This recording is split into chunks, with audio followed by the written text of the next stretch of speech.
Good morning students.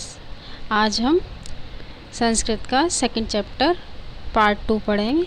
Part 1 हमने कल पढ़ा था, उससे आगे पढ़ते हैं। अथवा साध्विदम उद्यते वह संत इस्त मनसाम हस्त पादादिका क्रिया प्रवर्तन्ते न वाणी च बेपथुश्चादिको भवेत्। इसकी हिंदी होती है अथवा मतलब सही ही कहा गया है, उथ्यते कहा गया है कि भय संत इस्त मनसाम, भय मन से डरे हुए लोगों का, जो मन से डरा होता है काम करने में, तो उसके हाथ पैर क्रिया काम करने में कंपन करते हैं। मतलब उसको डर से वो काम ठीक से नहीं कर पाता है, उसके हाथ पैर कंपन करते हैं। प्रवर्तन्ते न वाणी च, और आवाज़ में भी उसके में कंपन सा आ जाता है। बेपथु याचिका भवेत, तो उसे बेपथु कंपन करने लगती है, उसकी आवाज़ भी, उसमें कोई दम नहीं रहता है। और वह काम जब मन से डरा होता है इंसान, तो उस पर कोई भी काम करने में उसे डर सा लगा रहता है और वो काम गलत हो जाता है। तो सही कहा गया है।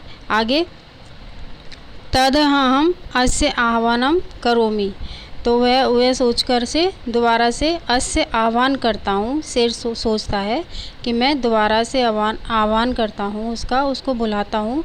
एव सह बिले प्रवस्य मैं भोज्यम भविष्यति, और वह बिल में प्रवेश करेगा तो वह मेरा भोजन बन जाएगा। शेर ऐसा सोचता है कि गीदड़ को मैं आवाज़ लगाऊंगा, आह्वान करूंगा, उसे बुलाऊंगा, तो वह उसमें बिल में आएगा और मेरा वो भोजन बन जाएगा। इत्य विचार सिंह, ऐसा विचार करके शेर, इत्य मतलब ऐसा विचार करके शेर सहसा सृगालस्य आह्वानम करोति, फिर सियार का वो आह्वान करता है, उसे आवाज़ देता है और बुलाता है।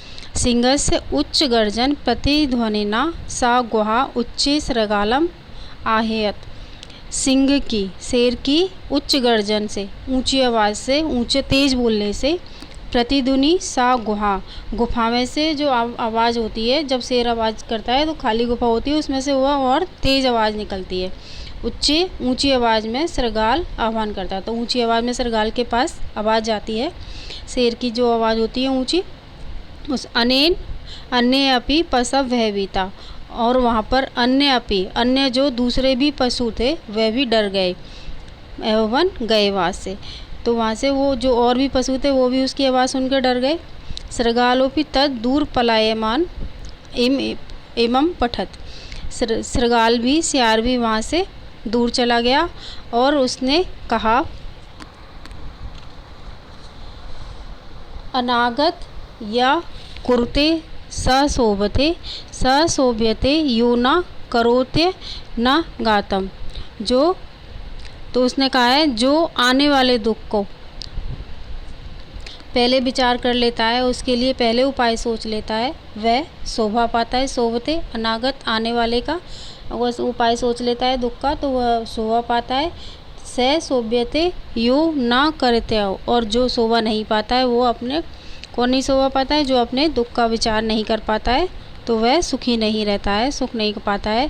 इसी तरह वनस्य संस्थस्य समागता जरा, सियार कहता है इस चीज़ के लिए, वनस्य संस्थस्य, वन में रहते हुए, मतलब रहते हुए, समागता मुझे यहीं पे वन में निवास करते हुए, जरा बुढ़ापा, मेरा बुढ़ापा आ गया है, मैं बूढ़ा हो गया हूँ।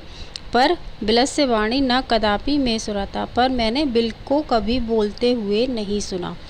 तो ये सियार बोलता है, उसको मैंने कभी बोलते हुए नहीं सुना। आज हम अब फिर दोबारा से इस पाठ की पूरी हिंदी एक स्टोरी के तौर पर पढ़ लेते हैं। किसी वन में एक खरनकर नाम का शेर निवास करता था। एक बार वह भूख से व्याकुल होकर इधर उधर घूमने के लिए निकला, तो उसे कुछ भी खाने के लिए नहीं मिला, उसे कुछ भी भोजन नहीं मिला।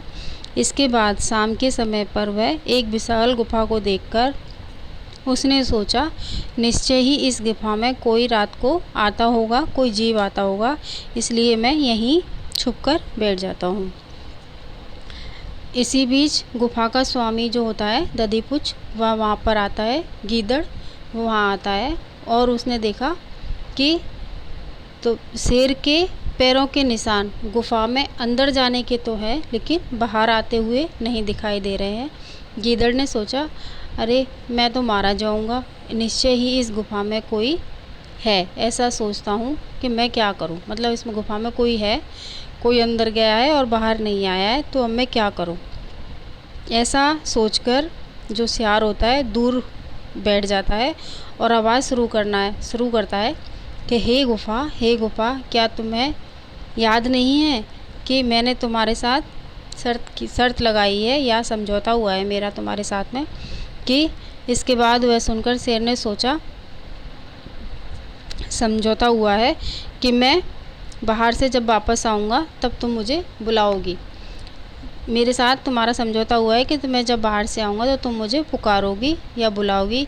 यह तुम मुझे नहीं बुलाती हो तो मैं किसी दूसरी गुफा में चला जाता हूँ। अगर तुम्हें ऐसा याद नहीं है और तुम मुझे नहीं बुलाते हो, गुफा से बोलता है, तो मैं कहीं दूसरी गुफा में चला जाऊँगा। इसके बाद शेर ने सोचा, निश्चय ही यह गुफा जो है अपने स्वामी का आह्वान करती है, स्वामी को बुलाती है, परंतु मेरे भय के मारे कुछ बोल नहीं पा रही है, मेरे डर से वह कुछ बोल नहीं पा रही है।